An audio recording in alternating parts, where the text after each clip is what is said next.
Morning, y'all. If you have a Bible, would you open it up with me to Matthew chapter 25? Matthew 25 is where we're going to be this morning. If you're new or visiting with us this morning or even joining us online, welcome. We're in the second week of a series that we've titled LH360 Family. And this is a very specific series for us because once every 3 years, our elders take time to pray and to hear from the Lord and to consider how God would lead us as a church family to go above and beyond in sacrificial generosity for the purposes of seeing God's kingdom expanded and the gospel heard around the world. And so our venture this year, we've titled LH360 Family because we see the church family as the locus of God's kingdom movement in the world, that the local church is the place where God energizes, supports, encourages, and empowers his spiritual work all throughout the globe. And so we've invited our church members and regular attenders to consider praying and fasting and thinking about how the Lord would lead all of us to participate together, specifically to help towards three things: church planting, which we talked about last week, refugee resettlement, which we'll talk about this week, and then next week we'll talk about caring for orphans through foster care and adoption. And so that's our direction, that's our trajectory. And today we turn to a passage in Matthew's gospel where Jesus is preaching and teaching what I've called the sermon on how to prepare for the end of the world, where he's training his disciples about their disposition of heart and their conduct, about what it would look like for Jesus himself to return, what it will look like for Jesus himself to return and to judge the world, and upon which conditions through which he'll evaluate what it looks like to be a part of his kingdom. And so that's where we are this morning in Matthew 25, beginning in verse 31. Jesus says to his disciples, "When the Son of Man comes in his glory and all the angels with him, then he will sit on his glorious throne. Before him will be gathered all the nations, and he will separate people one from another as a shepherd separates the sheep from the goats. And he'll place the sheep on his right, but the goats on his left. Then the king will say to those on his right, 'Come, you who are blessed by my Father, inherit the kingdom prepared for you from the foundation of the world. For I was hungry, and you gave me food. I was thirsty, and you gave me drink. I was a stranger, and you welcomed me. I was naked and you clothed me. I was sick and you visited me. I was in prison and you came to me.' Then the righteous will answer him saying, 'Lord, when did we see you hungry and feed you, or thirsty and give you drink? And when did we see a stranger and welcome you, or naked and clothe you? And when did we see you sick or in prison and visit you?' And then the king will answer them, 'Truly I say to you, as you did it to one of the least of these my brothers, you did it to me.' Then he will say to those on his left, 'Depart from me, you cursed, into the eternal fire prepared for the devil and his angels. For I was hungry and you gave me no food, and I was thirsty and you gave me no drink. I was a stranger and you did not welcome me, naked and you did not clothe me, sick and in prison and you did not visit me.' Then they also will answer, saying, 'Lord, when did we see you hungry or thirsty, or a stranger, or naked, or sick, or in prison, and did not minister to you?' Then he will answer them saying, 'Truly I say to you, as you did not do it to one of the least of these, you did not do it to me. And these will go away into eternal punishment, but the righteous into eternal life.'" This is the word of the Lord. All right, I want to ask you what is maybe perhaps an unsettling question this morning. Are there groups or tribes or nations or people or even individuals that you believe to be unfit for compassion? Are there people that you believe have done something, have deserved something, who have found themselves in a place where they are no longer recipients or deserve to be recipients of just general human compassion? Now, I asked the question this morning to a group of people, most of whom I would say probably identify as a Christian this morning. So your knee-jerk sort of reflexive response is probably like, "Oh no, absolutely not. I'm not supposed to do that." But let's be honest this morning. Are there? Now, I'll throw a couple at you that I may have, or at least one that I know of for sure, like cantaloupe farmers. Let me explain. The cantaloupe is a fruit that could not have happened before the fall of mankind. It had to show up after sin entered the world as evidence of a broken and corrupted creation. It is unfit for human consumption. If I go to a place that serves a fruit salad and cantaloupe has touched the other fruits, it has now spoiled all the other fruits, and you can't eat anything. It's disgusting and gross, and people who grow it do not deserve compassion. If you're a cantaloupe farmer this morning and you come up to me and you say, Pastor, I think that was really wrong. In fact, my farm was decimated by locusts or boll weevils, and I will not yield any cantaloupes this year. I'll look you in the eye because I'm a Christian and because I'm trying to be nice pastor guy. I'll be like, oh, I'm sorry to hear that. But inwardly, I'll say, the boll weevils and the locusts did the Lord's work for the rest of us. It deserves to be wiped off the planet. Now, obviously, I'm joking, so please don't send me an email this week saying my grandpa was a cantaloupe farmer. How dare you? But I do believe this morning, if we get gut level honest with ourselves, just the nature of the human heart is so inclined to find groups, tribes, parties, individuals even, that we would segment off and say, because of what they do, because of what they believe, because of how they live, because of where they exist, they are unfit for compassion. One of my favorite writers on this subject is a guy named Alan Jacobs. He writes lots of cultural commentary stuff, and he wrote a book a couple years ago called How to Think. And he coined a term for what he sees happening in the broader culture at large in places like social media and on cable news stations, where he says that we all have developed for ourselves a group we call the Repugnant Cultural Other, or RCOs as he calls them. And he says the repugnant cultural other is this group of people that we have said that based upon how they live, what they say, what they claim to believe, they are unfit to have anything good happen to them. They are unfit for mercy. They are unfit for compassion. They deserve the worst. And this inclination is as old as human history itself. You can see it at the very beginning of the book of Genesis. From the onset of sin, Cain and Abel show up. And one of them has determined the other one is unfit to live. And this is the trajectory or the history of our species. This is what we tend to do. Which is why when you get to the Gospels and you see the life and the ministry of Jesus, what made him so offensive to the rulers of his day, whether they be Roman rulers or Jewish rulers, any rulers on the planet, is that Jesus over and over and over again demonstrates and shows compassion to people and to groups that the rest of the broader society had deemed was unfit for that. And when we see that, like, it's one of the things about the scriptures that I wish that we could kind of get back into a first century frame of mind, because the way the gospel writers record the people that Jesus chose to spend time with, that he chose to include in his group, it would be mind-blowing to us this morning if we could wrap our minds around the ways that the gospel writers tell us that the ministry of Jesus was spent specifically going to people and to groups that the larger society thought was unfit for compassion.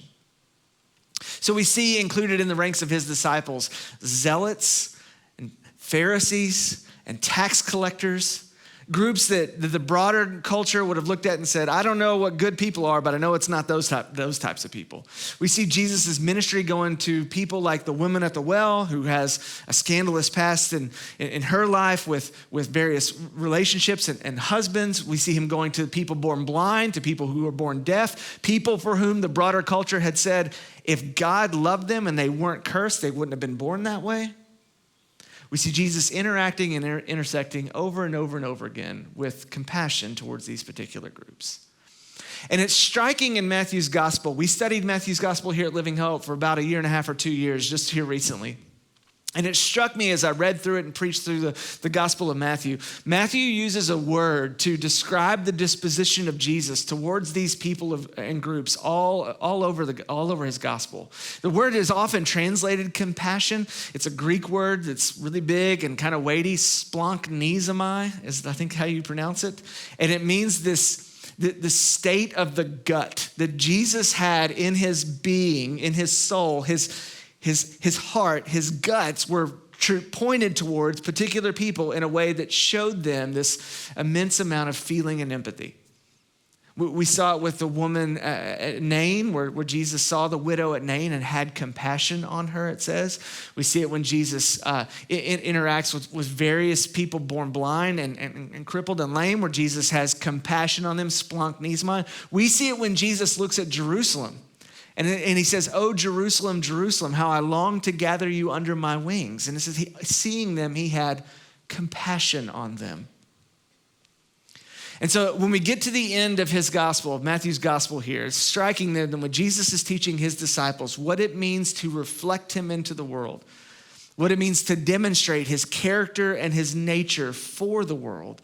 The evaluative principle that he lays out is the group of people, in this case the sheep, who show compassion versus the goats who refuse to do so. And so this morning, I want to walk you through this morning. Even though the word compassion is not present, it's there in the way that Jesus talks about how these people intersect with those on the margins of society. I want to walk you through three things this morning that I think Jesus is trying to teach us about why it's important for us as the local church, and especially those of us who identify as followers of Jesus, why it is important for us to consider who gets and receives our compassion.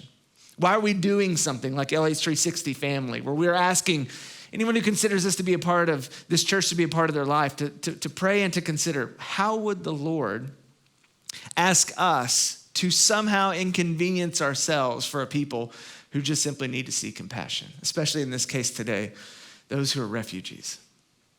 I want to show you three things this morning. The first one I want to show you is the resistance that we often have to compassion, the thing that's kind of corrupted in my heart and in your heart and in all of our hearts that keeps us from being a compassionate people.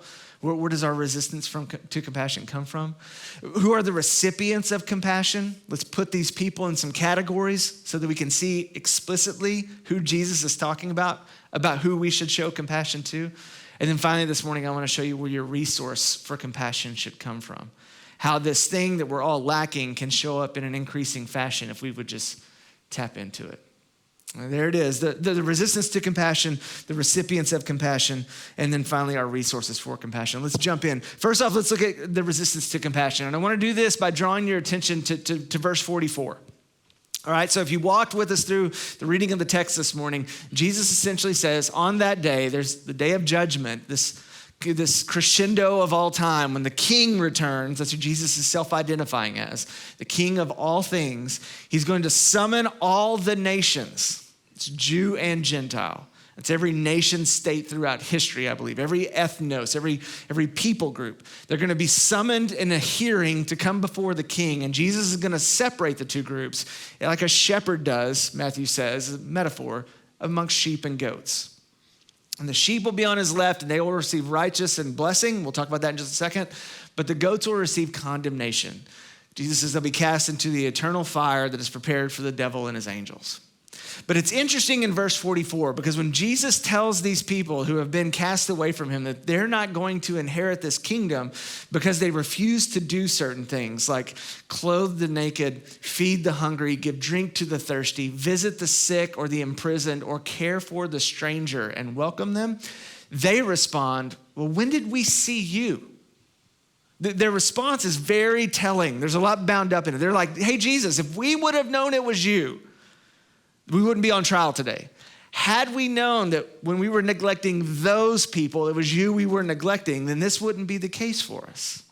And I think that there are two conditions, that there are two things that are bound up in the resistance to compassion that's in that verse, in verse 44, that we can learn from this morning. The first thing is that this group appears to resist compassion because they have set conditions. We often set conditions for who should or could receive from us the compassion that God has for them. What do I mean by that? So whenever these people say in verse 44, they will also answer saying, Lord, when did we see you hungry or thirsty, or a stranger or naked, or sick or in prison, and did not minister to you? What's bound up in that? I think you could at least say that it's implied that they're saying, hey, Jesus, you're sinless. You're obviously the king. You are the righteous one. Had we known that was the rules of the game, that we weren't supposed to have conditions on this thing, then of course we would have shown you compassion, because what's implied is you may deserve it. But what's implied in that then is there are those who do not. You see it? When compassion is neglected, they would be saying perhaps, and there's a perfectly reasonable condition through which we've said that these people do not deserve our compassion. In other words, the basic human disposition here is to believe that if you, and this is true of me, y'all, and I think if it's true of me, it may be true of you. I think that if you give me enough time with any sinner, and that's what we're told in the scripture, all of us apart from Christ, we're all born into sin, we're all broken some case down to the core, okay? If you give me enough time with any person, I can come up with a perfectly justifiable reason why they are not worthy of my compassion. Anyone. The Pope. Give me enough time with the guy, I'll find something. And Jesus is saying that there's, for all of us, that's the way we interact in human relationships. We're looking for a condition. We're looking for a clause that excuses us of showing compassion.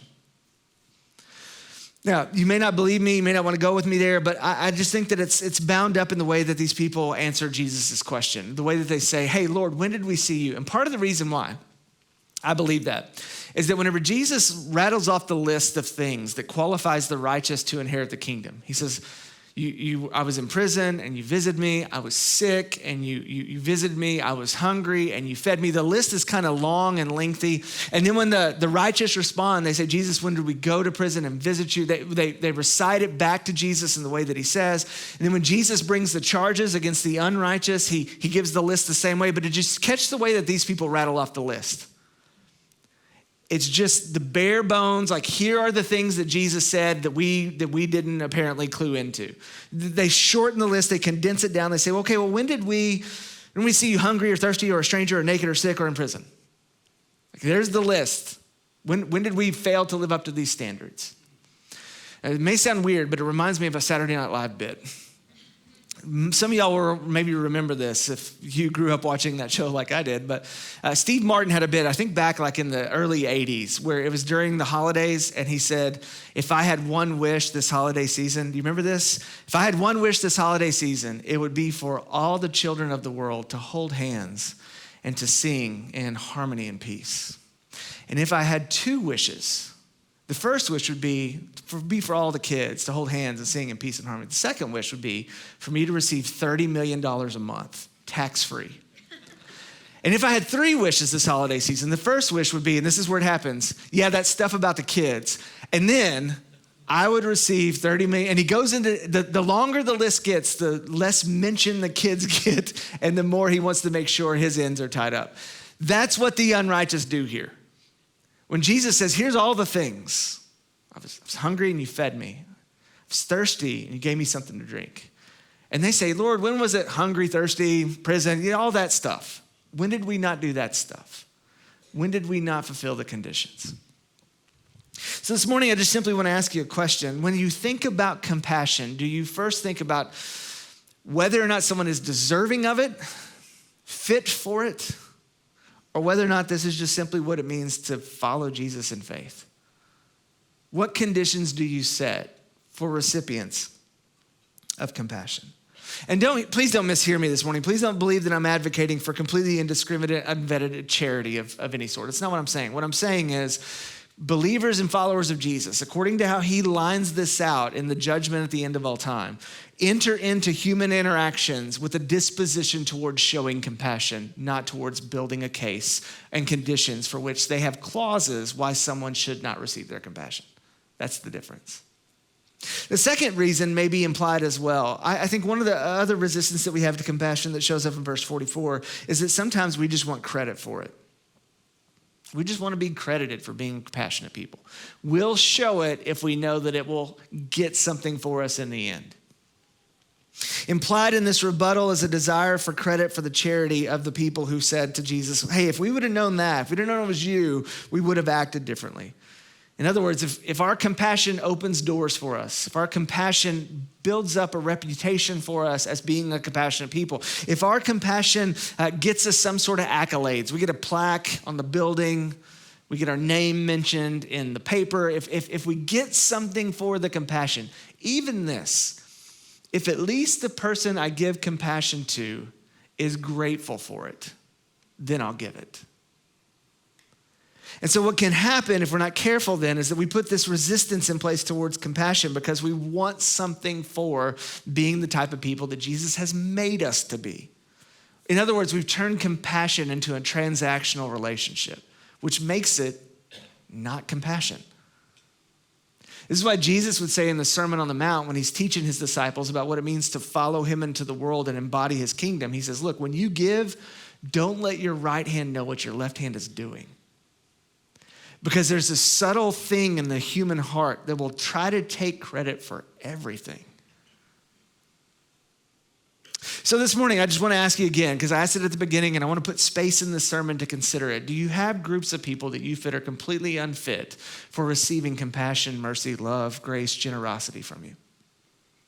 And I want to put space in here this morning because I think that if we take Jesus' words seriously, if Jesus is telling his disciples that the way that you prepare for the end of the world is by sowing compassion into the world, borderline indiscriminately, then maybe perhaps today it would be fitting for us to consider, what does it look like to repent of the ways that I have withheld compassion from the repugnant cultural others out there that I just simply think don't deserve it? And then we can start to ask the question, okay, well, who does deserve it? In Jesus' mind, who are the recipients of compassion? I put them into really three categories that I think fit based upon the descriptions that Jesus gives us. It's the vulnerable, the voiceless, and the visitors. First off, the vulnerable. Back at the beginning of this, Jesus says in verse 35, I was hungry and you gave me food. I was thirsty and you gave me drink. And then in verse 36, I was naked and you clothed me. All three of those things talk about particular vulnerabilities. So this is a person who, because of just being a human being in a broken world, if you go multiple days without food, if you go multiple days without water, if you are exposed to the elements, you are a vulnerable person. And so Jesus says those who are recipients of compassion are those who find themselves in this exposed condition. Those who exist in a condition that has made them perpetually endangered are the ones for whom followers of Jesus peer out on the horizon and say, who do I have a responsibility to care for because they are exposed in some way that I am not? Followers of Jesus have a responsibility to look out, to have a gaze outward towards the world and say, who in my sphere, who in this world am I aware of that has a particular vulnerability where I have advantage or blessing, where I can leverage that to cover them in some way? Whether they're hungry and I can feed them, they're thirsty and I can give them a drink, they're naked and I can cover them. Who's vulnerable and how can I care for them? Secondly, I think the second group is those who are voiceless. That's what Jesus means when he says that I was sick and you came to visit me. This is about human connection, but the sick in Jesus' day were often put out. Like if you were a leper, again, if you were born blind or lame in some way, if you were demon possessed, you read this all through the Gospels, those people were sent out of the groups of people because they were seen as a pariah. They were seen as a person with some sort of infectious disease. And so Jesus says when you go visit them, you're actually listening to them. You're humanizing them. You're giving them a voice in some way. It's the same thing with prisoners. Prisoners don't get a vote. They don't get a say. So Jesus says you go to them as well. This is the powerless who can't get a hearing because they can't plead their case due to their condition. Jesus says his followers are on the lookout. They're caring for those who simply don't have a voice. They don't have a say in the matter. They don't take advantage of that and leverage it for their own political power or gain. Instead, they go out of their way to include the voiceless. And then finally, and this is a really, really important category because it's the one that's different than the other two, the visitor, where Jesus says, I was a stranger, there at the end of verse 35, I was a stranger and you welcomed me. Now, I would contend this morning, I talked about this some last week, that the defining feature of the early church in the book of Acts, as we saw last week, the defining feature that made the early church so radically different from every other religious movement that had come or to that point or exists even to this day, the thing was their radical inclusivity. That when Luke records what the early church looked like, it is diverse socioeconomically, it's diverse in gender, it's diverse in race, it's diverse in all manner of ways. Every time Luke is talking about what's happening in the early church, it's like there's a lot of people who are gathering around this guy Jesus who have absolutely nothing in common other than Jesus. And so Jesus here points to this principle as well. I was a stranger and you welcomed me. And the reason I believe that's a defining feature of the church is because it was a defining feature of Israel. Jesus is here in this one statement embodying a law that was given to Israel. the book of Leviticus 17, Leviticus 19, also in the book of Deuteronomy, also in the book of Exodus. Jesus is here embodying a law that was given to Israel that the rest of the world would not have understood. It's called Gleaning Laws. Maybe you've heard of this. So if you take the law of Israel in the first 5 books of the Old Testament and you hold it up against any other law in the ancient world, the Babylonian, the Code of Hammurabi, the Egyptians' laws, all of those other foreign countries in the ancient Near East in terms of Israel, all of those other countries had laws to protect the poor. None of them had laws to protect strangers who wandered into their borders. None of them. Israel was the only one. And in Leviticus 17, Leviticus 19, again, in Exodus, Deuteronomy, and in Numbers, this law is repeated. So it's a really important one. And the gleaning laws simply function like this. If you owned land in ancient Israel, if you had a piece of property and you grew crops, which it was an agrarian society, if you were going to live, you were going to grow something. The gleaning laws commanded by God himself, by Yahweh, that whenever you go and harvest your land, whatever's around the borders, you have to leave it. And if when you're harvesting something falls to the ground, you're not allowed to pick it up and harvest that as well. You have to leave it. And in every time this law is stated, the law simply says you are to leave it for the sojourner in your midst. In other words, the thing that made Israel different than every other nation on the planet at that time was that if you could make it to Israel, if you were a refugee, if you were poor, if you were scattered because of some reason out of your control, if you could get to Israel, you would be taken care of. And that's why when God tells Abram, turns even to Abraham and says, I'm going to make a promise to you, you will be a light to all the nations, that's what he's talking about. That all the nations will be able to come here because they know that here, the God of this nation will take care of them. He'll provide for them. He'll feed them. And that's why Jesus says, I was a stranger and you welcomed me. You didn't set up these conditions and these hoops you welcomed me in. Now look, I'm not making a political claim here, y'all. I know that this can be adjudicated in court and I'm going to get 10 emails that probably say, hey, so you were saying, no, I'm not. I'm saying that if Jesus says, if strangers are in our midst, we have a responsibility to show compassion and to care for them. That's what I'm saying. I don't know what that means for you, but I know that's what he's talking about here. And it carries over. You have to do a lot of hard work here, I believe, from Genesis to Revelation to see that this is a consistent theme through all of the Bible. This is what marks us off as different. Now, moving on, because I don't need any extra pushback. How then do we become these sorts of people? That's the big question. Because the resistance begins to well up. And we already begin asking questions like, well, what about, have you considered, stop there. Let's consider this. Where do the resources for compassion even come from? Well, Jesus identifies them. Whenever he blesses the righteous, he says in verse 34, then the king will say to those on his right, come, you, here it is, who are blessed by my Father. Where's the resource for compassion come from? People who live in this way, followers of Jesus who extend this sort of compassion out into the world, it begins with the fact that they recognize that they are blessed.